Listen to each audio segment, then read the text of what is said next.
చెప్పండి. సత్య గారు hi. Sir hi sir. Sir cinema కంటే ముందు ఇన్నేళ్ళ ఎక్స్పీరియన్స్లో ఇంతమంది ఆపరేటర్స్ టీంని చూడలే. ఆ లాస్ట్లో ఆ బాబుకు మైక్ ఇస్తే ఒక హాఫ్ అన్ అవర్ అని ఫిక్స్ అయిపోయా. అందరూ మాట్లాడుతున్నారు, ఎవరు తగ్గట్లేదు ఏంట్రా ఎవరు అన్నట్టు. తగ్గట్లేదు. ఎనీవేస్ టీజర్ గురించి వస్తే చాలా బాగుందండి. ప్రతి ఫ్రేమ్లోని హార్డ్ వర్క్ కనబడుతుంది, మీ టీంది మీది కూడా. మీరు అన్నట్టు ఆ 52 ఫ్రైడేస్లో ఐ థింక్ దిస్ ఫ్రైడే చెప్పాల్సి ఉంటుందని చెప్పి. ఇప్పుడు సత్యదేవ్ గురించి సినిమా తీస్తే ఎన్ని పాటల గురించి చెప్తారు? సత్యదేవ్ గురించి ఇందాక ఒక డైలాగ్ ఉంది కదా, నా గురించి సినిమా అవును, 2 తీస్తే భాగాలుగా 2 పాటలు. తీయాలి. అవును. ఇప్పుడు సత్యదేవ్ గురించి సినిమా తీస్తే ఎన్ని పాటల గురించి తీయాలి? అయ్యో, ఒక 6-7 పాటలు తీయాలి సార్. అది ఒక పాటలో అయ్యేది కాదు గ్యారంటీ. అంత చాలా పార్ట్స్ తీయాలి. ఓయ్ సో మహాగారు యాక్చువల్లీ ఒక క్యాప్షన్ పెట్టారు ఆయనకి, మ్యాన్ ఆఫ్ మిరాకిల్స్ అని. ఐ బిలీవ్ ఇదే ఫస్ట్ ఫిల్మ్ అనుకుంటా. ఏంటి, what is the idea? Really felt it అండి. అంటే ఈ సినిమాలో నేను 5 years బ్యాక్ స్క్రిప్ట్ రాసినప్పుడు ఉంది ఆ డైలాగ్. సారీ, మీరు కంప్లీట్ చేయాలా? యా అదే. సో స్క్రిప్ట్లోనే ఉంది, మ్యాన్ ఆఫ్ మిరాకిల్స్ అని ఒక లైన్ ఉంది. మీరు అందుకే నా టీజర్లో కూడా పెట్టాము ఆ line. Just not for the sake of naming an actor like that అని కాకుండా స్క్రిప్ట్లో ఉండింది. ఫిల్మ్ అంతా అయిపోయి వచ్చి చూసుకుంటూ ఈ స్క్రిప్ట్లో ఆ క్యారెక్టర్ గురించి మాట్లాడుతున్నాం కదా, మ్యాన్ ఆఫ్ మిరాకిల్స్ అని. బట్ యూనో ఆ క్యారెక్టర్ ప్లే చేసిన సత్య కూడా మ్యాన్ ఆఫ్ మిరాకిల్స్ అని మనసులో అనిపించింది. అండ్ టీజర్ దీనికి ముందు ఒక ఈవెంట్, ఒక వీడియో పంపిస్తున్నప్పుడు బయటకి I feel he deserves that title. మహాగారు సార్ యాక్చువల్గా 5.5 years నా ప్రైమ్ లైఫ్ ఇచ్చేసాను అన్నారు. బట్ ఒకే స్క్రిప్ట్ నమ్మి దాని మీద అన్ని ఇయర్స్ పెట్టి చేయడానికి ఏంటి నమ్మకం? అంటే అంత టైం ఎందుకు పట్టింది అసలు? ఫస్ట్ మధ్యలో వేరియస్ అదర్ జాబ్స్ కూడా చేశాను. యాక్టింగ్ చేసా, ప్రొడక్షన్ చేసా. కానీ నేను డైరెక్ట్ చేస్తే నెక్స్ట్ ఈ సినిమాని చేయాలని ఎందుకు అనిపించిందంటే, ఈ స్క్రీన్ ప్లే రాసింది కోవిడ్ ఫస్ట్ వేవ్ అయిపోయింది, సెకండ్ వేవ్ స్టార్ట్ అవుతుంది. ఆ గ్యాప్లో రాసి ఇది ఎట్లయినా ఈ సినిమా తీయాలని చెప్పేసి మొదలు పెట్టాను అనమాట. October 13th, 2020. I still remember I finished the script of this film and started immediate. నేను నెక్స్ట్ డే నుంచే స్టార్ట్ చేశాను. బికాస్ సెకండ్ వేవ్ వస్తుంది అప్పుడే, డెల్టా వేవ్ సంథింగ్ ఏదో, చనిపోతున్నారు చాలామంది అని అన్నారు. అంటే నేను కొంచెం మాట్లాడితే డ్రామాటిక్గా అనిపిస్తుందేమో, బట్ మీరు డార్క్ కామెడీగా తీసుకోండి. ఈ సినిమా తీయకుండా పొరపాటున డెల్టా వేవ్లో చచ్చిపోతే నేను ఫిల్మ్ మేకర్ అయినందుకు పర్పస్ ఫుల్ఫిల్ అవ్వదు ఏమో అని ఒక భయం వచ్చిందనమాట. అట్లాంటి ఒక కథ రాసినప్పుడు వచ్చిన దట్ ఈస్ ద కాన్ఫిడెన్స్. అంటే అదే కాన్ఫిడెన్స్ కూడా వచ్చింది ఈ సినిమా ఖచ్చితంగా. అంటే ఆ ఫీలింగ్ నాకు వస్తుందంటే ఖచ్చితంగా ఈ ఫిల్మ్ ఆ ఇంపాక్ట్ని క్రియేట్ చేస్తుందని ఒక నమ్మకం. అండ్ తర్వాత ఫర్ సమ్ రీజన్ అది అంటే నేను ప్రయత్నించడం మొదలుపెట్టాను. అది మీకు తెలిసిందే కదా, ఒడిదుడుకులు అన్నీ ఉంటాయి కదా. సో ఈ అప్స్ అండ్ డౌన్స్ అయ్యి ఫైనల్లీ మీ దగ్గరికి వస్తున్నా. And I also feel Kancharapalem తర్వాత Kancharapalem is my first original film అయితే, డెబ్యూ ఫిల్మే కాదు, ఒరిజినల్ ఫిల్మ్ కూడా. కాబట్టి ఒరిజినల్ ఫిల్మ్ అయితే దాని తర్వాత నాకు ఎక్కడికి వెళ్ళినా కూడా, ఏ ఐడియా చెప్పినా కూడా చాలా ahead of the times, 5 years అయినా పడుతుంది మినిమం ఇక్కడికి రావాలంటే అని నేను చాలా ఎదుర్కొన్నాను. అందుకనే మరి బతకాలి కదా, సో డబ్బులు కావాలి, అన్నం తిన్న రోజు భోజనం చేయాలి కదా. సో ఒక రీమేక్ చేసి ఉండే.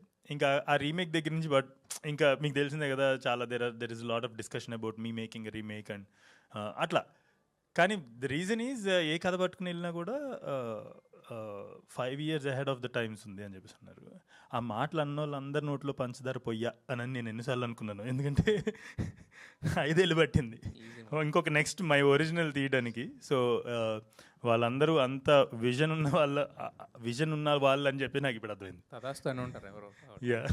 అయితే యాక్చువల్గా 3 గంటల సినిమాకి 6 గంటల నరేషన్ ఏంటి నమ్రత గారికి? అంటే ఏం చెప్పారు అంతసేపు?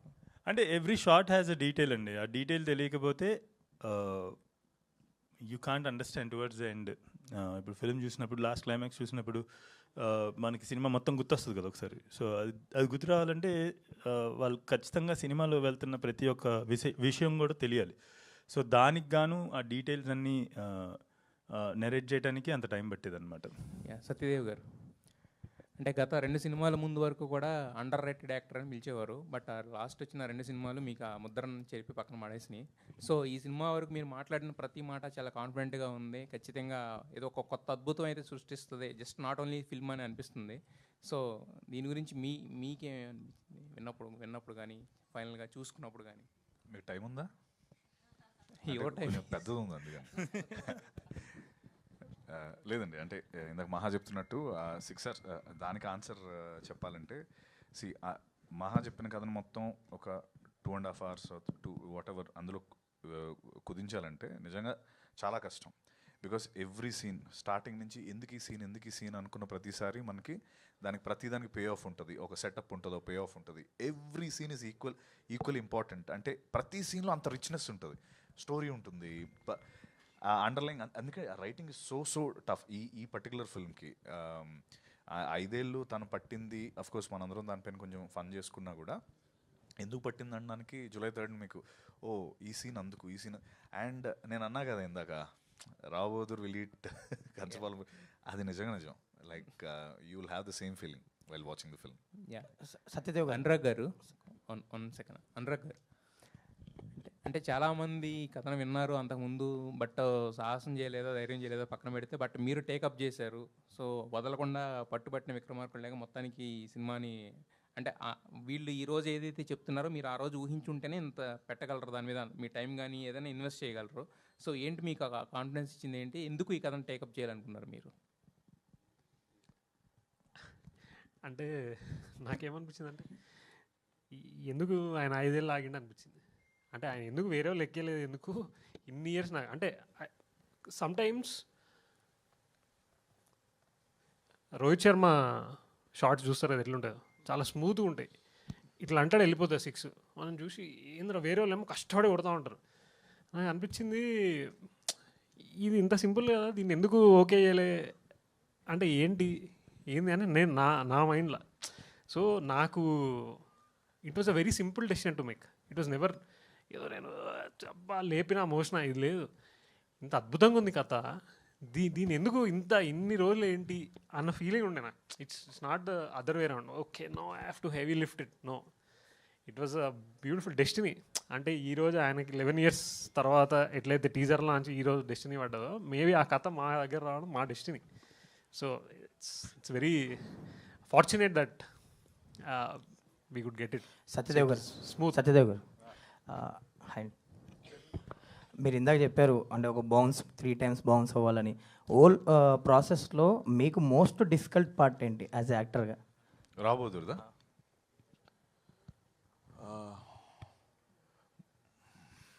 మోస్ట్ డిఫికల్ట్ పార్ట్ ఆనెస్ట్గా నాకు ఐ థింక్ ఆ రోప్స్ది చాలా డిఫికల్ట్ అనిపించింది. ఎవ్రీథింగ్ ఎల్స్ మేకప్ అదంతా కూడా నేను అంటే అది 5-6 hours అదంతా ఉంది, నేను కాదనట్లేదు. It's difficult but I was enjoying it. నేను ఎంజాయ్ చేస్తూనే చేశాను అదంతా కూడా.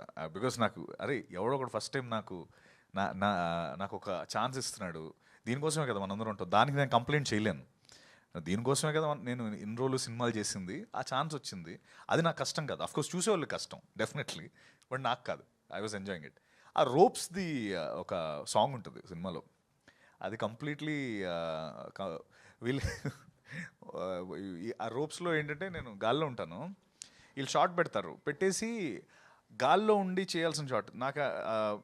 సో వీళ్ళు షార్ట్ డిస్కస్ చేసుకున్నంతసేపు నేను గాల్లో ఉండాలి ఇలాగా, అరే తొందరగా డిస్కస్ చేయండి రా, దించండి రా.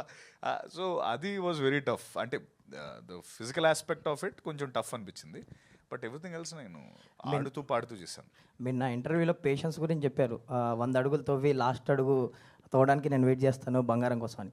సో మోస్ట్లీ ఈ ఫ్రైడే మీకు ఒక్క అడుగు తవ్వి బంగారం దొరకాలి. All the very best. Thank you Rajesh. Venkat గారు, థ్యాంక్ యూ. ఇందాక టీజర్లో ఒక డైలాగ్ ఉంది, అదే కథ చెప్పాల్సి వస్తే 2 భాగాలుగా చెప్పాల్సి వస్తుంది. సో రావ్ బహదూర్ కంక్లూషన్ ఉంటుందా లేదంటే part 2 కూడా ఉండదు? దిస్ ఈజ్ 1 film అండి. అది ఆ సందర్భం అలా వర్కౌట్ అయింది. ఆ సందర్భం ఆ డైలాగ్ తీసుకొచ్చింది అని ఇది 1 part ఫిల్మే. యా సో యా మహాన్న వాడు అంత వ్యాస్ట్ కథ అనమాట వాడిది, అందుకని అలా అంటాడు. ఆ సందర్భం అలా కుదిరింది. యా మహాన్న ఇందాక సత్యదేవ్ మాట్లాడుతూ RRR, బాహుబలి తర్వాత రావ్ బహదూర్ అని చెప్పేసి he made a huge statement. So ఆ స్టేట్మెంట్కి ఎంతవరకు కాంప్లై ఉన్నారు మీరు? అంటే Drama wise and effort wise, every craftsmanship wise, ఈ అన్ని కొలమానాల్లోనూ ఇది ఖచ్చితంగా మా అందరికీ కూడా it's equal to Baahubali or RRR అండి. సో మేబీ స్కేల్ వైజ్ అలా కాదు, డ్రామా వైజ్ అయితే కనుక ఖచ్చితంగా it is there. But I wish I reach a day, no I'll get a day where I can make such wonderful films also. అలాంటి ఒక magnum opuses and bigger films, అంత grand scale ఉన్న films తీసే అవకాశం కూడా ఏదో ఒక రోజు వస్తుందని నేను కోరుకుంటున్నాను, రాజమౌళి గారు తీస్తున్నటువంటి సినిమాలు. బట్ ఆయన సినిమాలతో పోల్చడం అంటే మా ఇంటెన్సిటీ వైజ్ ఇది అక్కడ నిలబడుతుంది. ఎక్స్పీరియన్స్ వైజ్ కావచ్చు, experience is definitely towards the end of the film theatre నుంచి బయటకు వెళ్ళినప్పుడు ఖచ్చితంగా అంత ఇంటెన్సిటీ, అంత స్కేల్ ఉన్న ఫిల్మ్ చూసిన ఎక్స్పీరియన్స్తోనే బయటకు వెళ్తారు. అది I can give it. Also just teaser అని చెప్పేసి ఆల్మోస్ట్ 3 minutes కంటెంట్ రిలీజ్ చేశారు. ట్రైలర్ ఉంటుందా? యా ఉంటుంది. సో ట్రైలర్ ఉండదు, కాకపోతే మోర్ దెన్ అ టీజర్ ఉంటుంది. So it's not a teaser, just a teaser, more than a teaser. So ఈ సినిమాకి టీజర్స్ ట్రైలర్స్, ఈ సినిమాని టీజర్స్ ట్రైలర్స్లో కుదించడం చాలా కష్టం. అందుకనే మేము we decided to for every aspect, every outing we wanted to name something and that idea came అనమాట. So thanks. Hi. అంటే Telugu cinema is known for experience, అంటే యూనిక్ ఎక్స్పీరియన్స్. మీరు కూడా కేర్ ఆఫ్ కంచరపాలెంతో ఒక యూనిక్ ఎక్స్పీరియన్స్ ఇచ్చారు. At 94 year age మన సంగీతం శ్రీనివాస గారు కూడా ఈరోజు సంగీతం అనే సినిమా రిలీజ్ అయింది. యూనిక్ ఎక్స్పీరియన్స్, అది కూడా ఒక మ్యూజికల్గా కానీ. So what kind of experience Rao Bahadur gives to the audience? అంటే కొంత ఆడియన్స్ కూడా ఏంటంటే చాలా కొత్త కోరుకుంటున్నారు ఏ ఎక్స్పీరియన్స్లో కూడా. So what kind of experience that Rao Bahadur gives for audience? Sir thanks for bringing సంగీతం. పక్కన ఇట్లా వస్తుంటే అక్కడ పాటలు వినిపిస్తున్నాయి, ఒక డోర్ ఓపెన్ అవుతాయి. ఐఎమ్ రియలీ హ్యాపీ దట్ సంగీతం Srinivas sir film release today at the age of 94, and I really wish ఆ రోజు దాకా నాకు నేను కాళ్ళు చేతులు బేసిక్లీ ఆ ఏజ్ దాకా కూడా I should be strong enough to make films అని నేను కూడా కోరుకుంటున్నాను. అండ్ ఎక్స్పీరియన్స్ వైజ్ వస్తే కనుక ఎప్పుడైనా ఒక శ్రీహరి గారి డైలాగ్ ఒకటి ఉంటుంది కదా, జరుంటే చచ్చిపోతుంటారు. సో అమ్మ జరుంటే చచ్చిపోతుండరా. So it's like all kinds of experiences. For example ఈ సినిమా ఎవరైనా చనిపోయినప్పుడు లాస్ట్ 7 minutes మొత్తం రిప్లై అవుతుంది అని అంటారు కదా, అలాగా మీరు థియేటర్లోకి వచ్చినప్పుడు ఒక రావ్ బహదూర్ అనేవాడి లైఫ్ని 2.5 hours ఆ రీప్లే అనమాట. It's like almost biopic of character called Rao Bahadur. So it's going to be an overwhelming experience, అది నా ఉద్దేశం. జరుంటే చచ్చిపోతానంటే. Venkatesh Maha. Yes, hi, congratulations in advance. Thank you. నాకు డౌట్ ఏంటంటే పోయి పిచ్చోళ్ళలాగా బిహేవ్ చేస్తారు, అంటే వాళ్ళ సినిమా ఏమైపోద్దేమో అని భయంతో. మీరేంటండి మ్యాన్లీగా రెడీ అయ్యి ఒక హీరోకి కాంపిటేటివ్గా వచ్చి కొంచెం లుక్స్ కూడా ప్రీవియస్గా పోలిస్తే కంపేర్ చేస్తే ఇప్పుడు చాలా మంచిగా కనిపిస్తున్నారు. దాని వెనకతల రీజన్ ఏంటి? రావ్ బహదూర్ ఏమైనా మార్చిందా మిమ్మల్ని? ఈజ్ అన్ యాక్టర్ ఆల్సో కదా. అదే I'm an actor also, director also. Just simple, to put it in simple words, I'm touched by light in the last 1-2 years. I'm touched by light. There is something called Kantidhara in this song. Kantidhara అని వస్తుంది కదా. So I'm just touched by light. Okay, అంటే ఈ సినిమాకి గుమ్మడికాయకి ఏమైనా సంబంధం ఉందా? చాలా సంబంధం ఉంది. ఏంటండి అది? అంటే చాలా యూనిక్ ఉంది, ఈవెంట్లో కూడా చాలా గుమ్మడికాయలు పెట్టారు. ఏంటి దాని వెనకతల రీజన్ ఏంటి? ఆడియన్స్కి ఏం చెప్దాం అనుకుంటున్నారు గుమ్మడికాయలు? మీరు ఎప్పుడైనా గుమ్మడికాయ పులుసు తిన్నారా? My favourite two. సో ఈ కథ రాస్తున్నప్పుడు మా అమ్మ గుమ్మడికాయ పులుసు వండింది. సో ఇదేదో బాగుంది అని గుమ్మడి వద్దులే, ఏం చెప్పినా కూడా రివీల్ అయిపోతుంది. That's it. టీజర్లో అదే ఇప్పుడు మీరు ప్లే చేసిన దాంట్లో కూడా గుమ్మడికాయ ఒక సీన్లో వచ్చెళ్ళింది. సో ఏంటి, ఎలాంటి, ఇది కూడా ఒక రోల్ ప్లే? గుమ్మడికాయకి కూడా ఒక క్యారెక్టర్, అదొక క్యారెక్టర్ అనమాట. ఓకే సార్, చెప్పండి సార్. అంటే ఇందాక నేను చెప్పినట్టు each and every element in the film has an important place. అంటే ఊరికే ఏది ప్లేస్మెంట్ చేయలేదు, సాలిడ్గా యూ హ్యావ్ రీజన్స్. అండ్ ఇంకా తిరిగి ఆలోచించినప్పుడు మనం ట్విట్టర్లో కొన్ని థియరీలు పెడుతుంటారు కొంతమంది, మామూలు కొన్ని కొన్ని సినిమాల గురించి చూడగానే అమ్మ దీనమ్మ అని అనుకుంటాం కదా, అలాంటివి అట్లా మనోడు అట్లా చల్లింది ఇట్లా సినిమా మొత్తం. ఓకే సత్యం. చిలిపి నవ్వు ఇంటిచ్చాడు. కింగ్డమ్ తర్వాత వాళ్ళిద్దరు పక్క పక్కన కూర్చున్నారు, ఇద్దరు చిలిపి క్వశ్చన్లు వేస్తుంటారు ఇలాగా. కింగ్డమ్ తర్వాత చాలా మిస్ అయ్యాము. ఇది మేకింగ్ వీడియోస్ నుంచి చాలా ఎక్సైట్మెంట్ క్రియేట్ చేసింది మాకు. నా డౌట్ ఏంటంటే ఈ సినిమాలో హీరో మీరా, రావు బహదూరా? పెళ్లి కొడుకు నేనే, షర్ట్ మాత్రం నాది. షర్ట్ మాత్రం. సో ఎలా అనిపించింది అన్న ఎక్స్పీరియన్స్? అండ్ మీరు చేసిన సినిమా ప్రీవియస్గా ఒక ఇంటర్వ్యూలో చూసా, త్రిబులార్లో చేశారు, ఇలా కట్ అయిపోయింది అన్నారు. సో అంతకంట మంచి రోల్ అనిపిస్తుంది మాకు. సో మీరు ఎలా అనుకుంటున్నారు అండ్ ఆడియన్స్కి ఏం చెప్దాం అనుకుంటున్నారు ఈ సినిమాతో? ఈ ప్రతిదానికి లాస్ట్లో ఈ సభ్య సమాజానికి ఏం చెప్దాం అనుకుంటున్నారని ఒకటి యాడ్ చేస్తున్నాడు మనడు. ఓకే సి, ఒకటి ఏంటంటే నాకు మహాతో ఎలా ఉంటాయంటే మా ఇద్దరు డిస్కషన్స్, మహా ఆఫీస్లోకి నేను ఎంటర్ పెట్టినప్పుడు ఓకే మహా స్టోరీ ఓకే, డేట్స్ ఏంటో చెప్పు. స్టోరీ నరేషన్ పిలిచినప్పుడు నా అప్రోచ్ అలా ఉంటుంది మహా విషయంలో. ఎందుకంటే తను ఏది ఊరికే చేయడు ఊరి కోసం చేస్తాడు అన్నట్టు, ఏదో అంటే ఎవ్రీ డీటెయిలింగ్ ఇది చెప్తున్నాడంటే దీని పే ఆఫ్ ఎక్కడ వస్తుంది, ఎందుకు ఇది చెప్తున్నాడు. ఇందాక తను అన్నట్టు ఆ పంప్కిన్కి ఒక రీజన్ ఉంటుంది, ఆడ కాస్ట్యూమ్కి, లేకపోతే వాడు వేసుకున్న ఎవ్రీథింగ్. సో ఇవన్నీ నేను మహాతో కూర్చొని యూనో ఇందాక తను అన్నట్టు 6 గంటలు వేస్ట్ చేసే బదులు ఒక 10 నిమిషాల్లో ఏంటి బాస్ ఏంటి మ్యాటర్, డేట్స్ ఎప్పుడు చెప్పు అని చెప్పి వెళ్ళి డిన్నర్ చేసి వచ్చేస్తాం. సో దట్స్ హౌ నేను మహా సినిమాని అప్రోచ్ అయ్యేది. అండ్ నేను మళ్ళీ సినిమా నేను ఇందా నుంచి సినిమా గురించి చాలా ఎక్కువ చెప్పాను, బట్ ఐ ఫీల్ ఈ సినిమా గురించి టైమ్లెస్ క్లాసిక్ ఇది, అది మాత్రం confirm.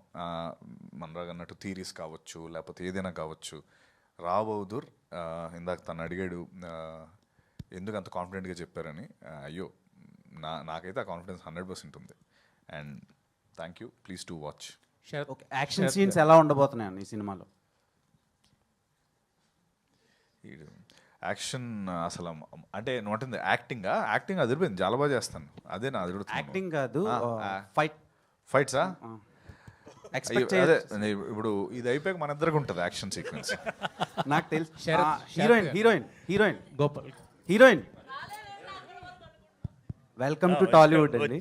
Thank you so much. So speciality కదా. What made you choose this character in Rao Bahadur and working experience with Venkatesh Maha గారు, సత్యదేవ్ గారు అండ్ ప్రొడ్యూసర్స్? మలయాళത്തിൽ പറയട്ടെ? ఏదో പറయండి. మలయాళంలో చెప్పచ్చా అని అడిగింది. అర్థం మలయాళం సినిమాలు చూస్తా. So the first reason why I chose Rao Bahadur is I'm a fan of Care of Kanjarapalam. There are a lot of people in Kerala, I don't know if you believe it or not, there are a lot of people in Kerala who loves Care of Kanjarapalam.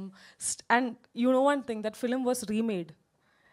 Kada Innu Vere, it's titled, but still Care of Kanjarapalam is the classic film forever. It can't be remade. Like if it is remade also, the classic will always remain as Care of Kanjarapalam. So that is the first reason why I took this film, Rao Bahadur. And yeah, Renuka is a character that I have never done before in my film career, which has a lot of layers in it. And I'm very thankful that I got such a beautiful opportunity to work with Venkatesh Mahagaru, and also, as I always said, Satyadev Garu, who's a versatile and self-made actor who we all love. So, yeah. Sarath గారు, Thank you so much.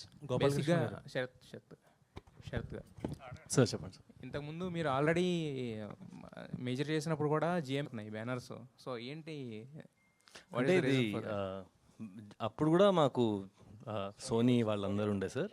దీనిలో గోపాలకృష్ణ గారు first వచ్చారు, కానీ cinema అయ్యే కొద్దీ దాని scale చాలా పెరిగింది. Film demanded a lot from us. మేము అనుకున్న బడ్జెట్ కూడా చాలా ఎక్కువైంది. So we needed more cash. So అందుకు we went and reached out to better invest and got a new partner. And అంటే this a very big film and మీరు చూసినప్పుడు అది అర్థమవుతుంది. Each shot, each scale, the number of sets we have erected, we shot for over 100 days. So yeah, because as the project went on మేము అనుకున్న budget కానీ చాలా extend అయింది కాబట్టి I had to bring in new. Namrata గారి support ఎలా ఉండింది మరి, అంటే బ్యాకింగ్ ద ప్రాజెక్ట్, అంటే ప్రెజెంట్స్ వాళ్ళు ఉన్నారు కదా కంప్లీట్లీ. అంటే ఒక ప్రెజెంటర్గా ఏమేం చేయాలో దే డూ ఎవ్రీథింగ్. అంటే నేను Anurag we will be always be careful to not ask too much from them. అంటే మా బిలీఫ్ ఎప్పుడు మనం ఏమని చేయగలిగితే చేయాలి, బట్ ఎక్కువ అడగద్దు అని. సో ఎంతవరకు వాళ్ళ బ్లెస్సింగ్స్, వాళ్ళ సపోర్ట్ మాకు అవసరమో అంతవరకు తీసుకుంటాం. ఇప్పుడు కూడా మహేష్ సార్కి సినిమా చూపిస్తాము నెక్స్ట్. అంటే మేమేం బిలీవ్ చేస్తామంటే మహేష్ సార్ లాంటి వాళ్ళు, నమ్రత గారు లాంటి వాళ్ళ స్టేచర్ ఎంత పెద్దది అండ్ మేము ఎంత రెస్పెక్ట్ చేస్తామంటే they should say that. Cinema చూపించి ఐ విల్ టెల్, ఇప్పుడు చెప్పండి మీరు ఏం చేస్తారు. అంతేగాని I don't want to go to them and say ఇది చేయండి, ఇది చేయండి, నాకు పలానా ఈవెంట్కి రండి, లేతే ఇది చేయండి అని. I feel we have that respect for them and I believe that their presence is with us. And ఫోన్లలో అది టచ్ అనే ఉంటారు. And whenever the time is right obviously they will step out. Wish all the best. I just want to add to that. if మీరు Oscar films అవి చూస్తే మన producers list చూస్తే కనుక 8-10 ఒక్కోసారి 15 ప్రొడ్యూసర్స్ పేర్లు కూడా ఉంటాయి వికీపీడియాలో. బికాజ్ అంతటి అంబిషియస్ విజన్ ఉన్నప్పుడు I think it needs such you know those many minds, brains to believe it and come forward to back the project. I think that is also one of the reasons, because of the vision, the big the scale of the film, the vision of the film. అంతమంది రావాల్సి వచ్చింది. గోపాలకృష్ణ రెడ్డి గారు, మీరు ఎంచుకున్న సినిమాలు చూస్తే తర్వాత ఏమో ఏ చూసినా కూడా అంటే జనరల్గా ఉండవు ఏది కూడా. సో మరి మీరేమో చాలా సింపుల్గా ఉంటారు చూడడానికి, అంటే వినగానే అర్థం అవుతాయా, లేదంటే ఏదైనా డిఫరెంట్గా ఉందని చేద్దామని, ఏంటి మీ అంబిషన్ ఏంటి? ఇలాంటి ఫిల్మ్స్తో ఎందుకు అసోసియేట్ అవుతుంటారు ఎక్కువ? మీరు చేసింది ఏది కూడా రెగ్యులర్గా ఉండదు. శ్రీ చిదంబరం కానీ, ఇది కానీ, కానీ. నేను ఫస్ట్ అది ఇప్పుడు కాక ఇంకప్పుడైనా ఒక స్టోరీ చేశానండి, అది కరోనా టైంలో. అప్పుడు సరిగ్గా దాన్ని చేయలేకపోయాం, అది అయిపోయి ఓటీటీ అయితే చేసాం. తర్వాత యశోద వచ్చింది, యశోద మూవీ, శివలంక కృష్ణప్రసాద్ గారు వస్తే అది నొప్పులతో పడుతుంది, అది ఎవరికి సరైన నాదుడు లేడు దానికి. అందరూ పెద్దవాళ్ళు అందరూ చూశారు, వాళ్ళ కథ విన్నారు, ఎవరికి నచ్చలేదు. నేను విన్నాను, వాళ్ళ తమిళ డైరెక్టర్ వాళ్ళు చెప్పింది నాకు అర్థమై కొద్దిగా అర్థమైంది, ఏదో మొత్తం మీద విన్నా. నేను మెయిన్ పాయింట్ పట్టుకుంటానండి, అంటే పట్టుకుంటాం అంటే నాకు అది నచ్చుద్ది. అంటే నా అభిప్రాయం, అది ప్రేక్షకుడికి నచ్చుద్దా లేదా అన్నదే కమర్షియల్గా తర్వాత ఆలోచిస్తాను. తీసేవాడిని బట్టే కమర్షియాలిటీలోకి వెళ్తుంది. యశోద చాలా బాగా చేస్తాం. తర్వాత సినిమా కూడా డైరెక్టర్లు చాలామందికి ప్రొడ్యూస్ తిరిగారు, ఆ బడ్జెట్ మ్యాచ్ అవ్వలేదు వాళ్ళకి. నేను చాలా ధైర్యం చేస్తాను ఆ సినిమాకి అయితే. నేను అధికంగా అయితే ఏం కాదు కానీ సినిమా పర్వాలేదు. ఓన్లీ ఆ కథను బట్టే, ఎవరు పెర్ఫార్మెన్స్ గురించి అసలు మాట్లాడలేదు ఎవరు. కథలో పాయింట్ లాస్ట్ ఆ పావు గంట, దాంతో ఆ సినిమా ఒడ్డున పడదు. తర్వాత చిదంబరం కొత్త వాళ్ళని మనం చేసే పనిలో మన డబ్బు సేఫ్గా ఉంటే కొత్త వాళ్ళని ఎంకరేజ్ చేయాలి అని ఒక కాన్సెప్ట్, ఒక మంచి ఉద్దేశం ఒకటి ఉంది. అలా చేస్తుంటే అప్పుడు ఈ రావు బహదూర్ వచ్చిన తర్వాత ఇది నేను నాకు ఎక్కువ వీళ్ళందరూ ఉన్నారు కదా, వీళ్ళు చేసుకుంటారు, మనకెందుకులే, మనం వేరే చూసుకుందాం అని నేను అనుకున్నా. అనుకుంటే ఈ రానా గారని ఒక ఆయన ఉన్నారు మనకు, ఆయన ఫస్ట్ ఆయన ఫోన్ చేసి మా అబ్బాయికి చెప్పారు మొత్తం మీద ఇది ఏదో అంటే, సరే నేనే సొంతంగా చేసుకుందాం సినిమా ఇదని అనుకున్నా యాక్చువల్గా ఇది విన్న తర్వాత. కాకపోతే వీళ్ళందరూ ఆల్రెడీ అప్పటికి కమిట్ అయిపోయి ఉన్నారు. మహా వెంకటేష్ గారు అన్నారు, ఇంకా వీళ్ళందరితో ఉండవలసిందని, మీరు ఈ పడవ మీరు కెప్టెన్ కింద ఉండాలి, మిగతా వాళ్ళందరూ వెనకాల ఉంటారు, మీరు సింహభాగం మీరు ఉండాలన్నారు. సరే అని చెప్పి, అంటే ఇప్పుడు ఇక్కడండి డబ్బులు ఎక్కువ ఖర్చు పెట్టి సినిమా తీయటం వేరు, తక్కువలో ఎక్కువ సినిమా చూపించడం వేరు. అంటే ఫైనాన్స్ డిసిప్లిన్ అన్నది వీళ్ళలో ఎక్కువ కనబడద్దు. ఎందుకంటే మా కేర్ ఆఫ్ కంచరపాలెంలో ఆ డిసిప్లిన్, అలా కొంచెం డైరెక్టర్లో కొంచెం క్వాలిటీ చూసి నేను ముందుకు వెళ్తాను. అలాగే వెళ్ళానండి అది. అలాగే వెళ్తాం. నాకు ఇప్పుడు కదా హ్యాపీగానే ఉన్నాను నేను. ప్రస్తుతం అయితే నేను చేసినవన్నీ బ్రేక్ ఈవెన్ అవుతూనే వస్తున్నాయి. ఇంకా తర్వాత ఇంకో 2 సినిమాలు కూడా ఉన్నాయి ఈ సంవత్సరం, దీని వెనకాల వచ్చేస్తాయి. అలా కొన్నేమో కొలాబరేషను, కొన్నేమో ఓన్గా ఎవరో ఒకళ్ళు ఏదో ప్రత్యేకత వస్తుంటాను. అది అదే కొన్ని 100 మంది కథలు చెప్తున్నారు, వింటున్నాను నేను, అందరూ చాలా అద్భుతంగా చెప్తున్నారు. కానీ అది చెప్పటం వేరు, అక్కడ ఆ హీరోయిన్ సెట్ చేయటం, తెర మీద తీసుకొత్తంలో చాలా ఉంటుందండి. కథ అందరూ ఎవరో అద్భుతంగా చెప్తారు, మనకు మెప్పింతారు, అన్నీ బాగానే ఉంటుంది. వరసెట్ మనం తీసి ఏమన్నా బాబు మీరు తీసిమా మంచి సినిమా తీసి చూడండి అని నేను అడగకూడదు. ఉండి కొలది ఏదో మంచిదే చేస్తారు వీళ్ళు చూడాలన్న ఫీలింగ్ తీసుకురావాలన్న ఉద్దేశంతో నేను చేస్తాను. అలాగే నాకు ఒక టీం మంచి టీం తగులుతుంది, okay, so I'm happy. Gopalakrishna గారు సార్, సో అంటే మీరు చాలా కాన్ఫిడెంట్గా మాట్లాడారు ఇందాక, అండ్ మీరు చేసే సినిమాలు కూడా అంతే కాన్ఫిడెన్స్ తోటి ఉంటాయి. సో ఈ సినిమాకి అంటే సార్ మనకి ఇప్పుడు ప్రెజెంట్ ఏంటంటే థియేటర్ ఆడియన్స్, రిపీట్ ఆడియన్స్ అనేది మెయిన్ ఇంపార్టెంట్. ఒకసారి వచ్చి ప్రైజింగ్ చూసి రెండోసారి వెళ్ళాలన్న టికెట్ ప్రైజెస్ తోటి అవుతున్నారు. సో యాజ్ ఎ ప్రొడ్యూసర్ ఈ సినిమాకి టికెట్ ప్రైజెస్ ఎలా ప్లాన్ చేసుకుంటున్నారు? టికెట్ ప్రైస్ ఇంకేం అనుకోలేదు ప్రస్తుతం. ఇప్పుడు జస్ట్ మేము ఇప్పుడు వేళ టీజర్ రిలీజ్ అయ్యేదాకా ఏం అనుకోలేదు అసలు. సడన్గా ఇది నేనే అనుకున్నాం, ఇంకా అక్కడ వరకే ఆలోచించుకోలేదు. ఏమన్నా అందరూ పెంచుతామా?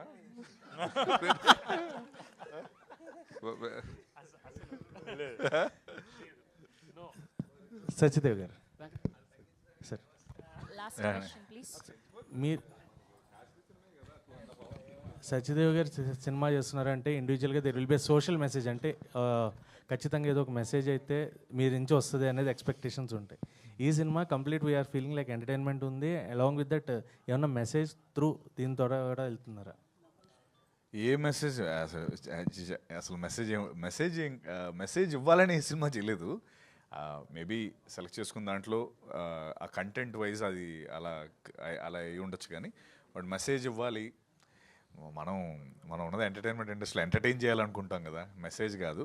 But end of the day ఆ ఎంటర్టైన్మెంట్లో ప్యాకేజ్ ఒక మెసేజ్ వస్తే great, that's a different story all together. But మందంతా అరే మీరు ఎంజాయ్ చేసి you know if you get entertain, అదే biggest success. That's what I feel. Venkatesh garu, అంటే మామూలుగా మీ సినిమాలో ఫీమేల్ క్యారెక్టర్స్ కూడా ఇన్స్పైరింగ్గా ఉంటాయి. అండ్ రావ్ బహదూర్లో చూస్తే కొన్ని సీన్స్లో హీరోయిన్ ఎక్కువగా బుక్స్ పట్టుకుంటుంది. ముఖ్యంగా అరుణ అని చెప్పేసి చలం గారు నవలు చదువుతుంది. ఆ బుక్లో చూస్తే స్త్రీ యొక్క స్వేచ్ఛ గురించి ఎక్కువగా ఆయన చేస్తూ ఉంటారు. బట్ ఈ సినిమాలో హీరోయిన్ కొంచెం అలాంటి క్యారెక్టరే ప్లే చేస్తుందా? సో మీరు ఎలా డిజైన్ చేశారు? Yeah, that's a very good observation.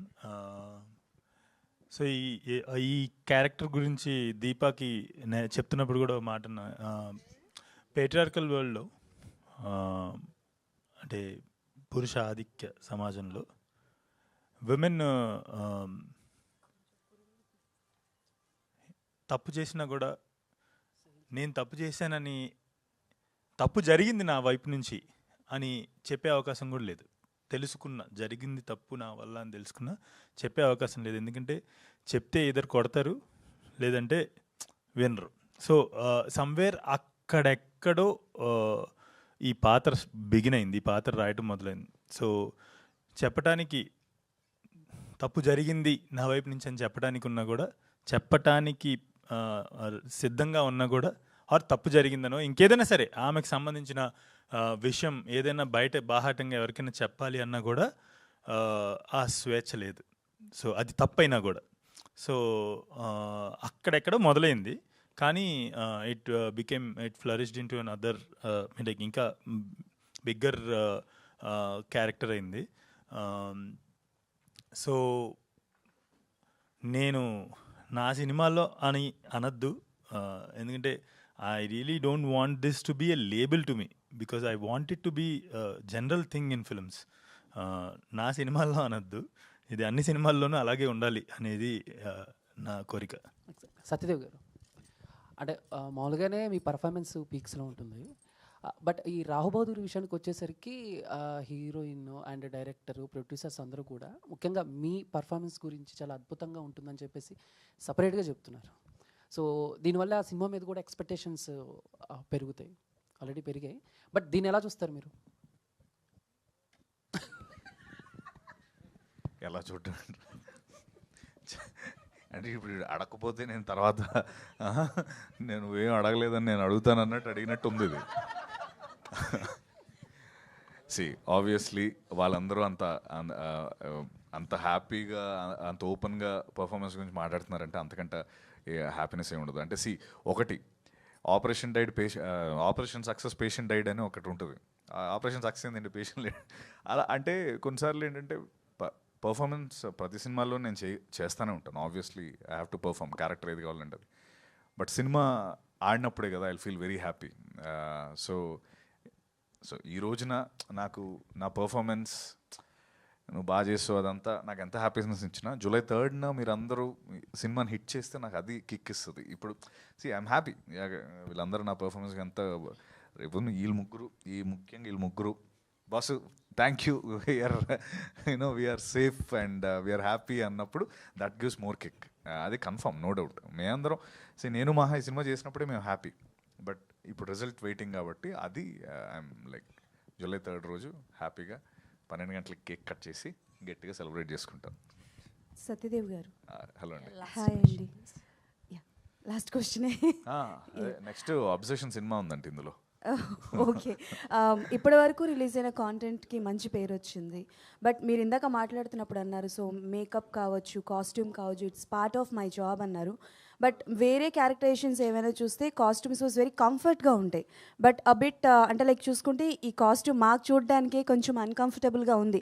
Like మీరు వేసుకున్నారు, చాలాసేపు ఉండాల్సి వచ్చింది. అండ్ ఇందాక మాట్లాడుతున్నప్పుడు ఐ థింక్ ఇంటికి వెళ్ళినప్పుడు కూడా ఆ మైండ్లోనే ఉండేవాడిని అని చెప్పేవారు. సో లైక్ ఎలా మేనేజ్ చేసేవారు? లైక్ మీరు ఇప్పటివరకు అయితే ఏ క్యారెక్టర్ చేసినా షూట్ వరకు ఉంటుంది, వన్స్ ప్యాకప్ అయిపోతుంది, ఐఎమ్ నార్మల్ అన్న పాయింట్ ఆఫ్ వ్యూలో ఉంటారు కదా. సో ఈ క్యారెక్టరేషన్ని, బహదూర్ క్యారెక్టరేషన్ని ఎంతవరకు చేశారు? అండ్ షూట్ అయిపోయిన తర్వాత ఎప్పుడు దాని నుంచి బయటకు వచ్చారు? అంటే ఒక సామెత ఉంటుంది, ఎంత ఎత్తు ఎక్కితే అంత దూరం పడతావరా అంటారు. సో ఇదేంటంటే ఆ ఎత్తు ఎక్కడానికి ఆబ్వియస్లీ శ్రమ పడాలి, కొంచెం అక్కడి నుంచి జంప్ చేస్తే దూరం పడతాం కాబట్టి ఆ దూరం పడడం కోసం ఇదంతా ఈ ప్రయత్నాలన్నీ. మీరు అడిగిన దానికి ఒక అంటే కష్టం కాదు. సో ఇట్స్ పార్ట్ ఆఫ్ ఈ ప్రొఫెషన్లో, లేకపోతే ఈ సినిమాకి గాను నాకు ఐఎమ్ లక్కీ, నాకు అంత కష్టపడే ఛాన్స్ దొరికిందని. అంటే బాగా ఇబ్బంది పడ్డం కాదు కానీ, బట్ అది ఇబ్బందే. ఎందుకంటే 48 డిగ్రీలో ఎంతో ఒరిస్సాలో చేస్తున్నాం. అక్కడ భయంకరమైన ఎండలు, మామూలు ఎండలు కాదు, ఇలా ఆమ్లెట్ వేసుకొని తినేస్తుంటారు రోడ్డు మీద, అలా ఉంటుంది. సో అక్కడ ఈ కాస్ట్యూమ్ తర్వాత ఈ మేకప్ అదంతా కొంచెం లైట్గా అనిపించింది కానీ, బట్ ఎవ్రీథింగ్ క్యారెక్టర్ వైజ్ అంతే కదా. ఎక్కువ కష్టపడితే ఎక్కువ ఫలితం వస్తుంది, అంతే. ఆ స్పేస్లో చూస్తాను నేను. యాక్చువల్లీ సారీ టు యాడ్, అంతా దీంట్లో అంటే ఇందాక మీరు ఎవరో ఏది కష్టంగా అనిపించింది అనేది, అంటే రోప్ వర్క్ అని అన్నారు కదా. అంత ఎండాకాలం 48-50 డిగ్రీస్ అంత అసలు ఆ బట్టలు అంటే నేను కనపడ్డా కదా ఆల్రెడీ టీజర్లో. సో అలాంటి బట్టలు నేను కూడా వేసుకుని ఈ సినిమాలో ఒక క్యారెక్టర్ చేశాను. అది చేస్తున్న 3 రోజులు నాకు అర్థమైంది 65 రోజులు ఈయన ఏం పడ్డాడు అనేది. సో ఆ రోప్ వర్క్ అప్పుడు మాత్రమే ఒక చిన్న, అది కూడా టూ మచ్ గాల్లో ఉంచేసరికి ఒక చిన్న అరుపు వచ్చింది. కానీ మిగతా ఎంత ఇబ్బందిగా ఉన్నా కూడా he didn't say a single word అనమాట. Like he was always in the character. All the best to all of you, Andy. Thank you so much to all the media. See you all theaters from July 3rd today. RPR was our Vamshi Shekhar, event by UV Media, Shravanti Chokkarapu signing off for today. Thank you.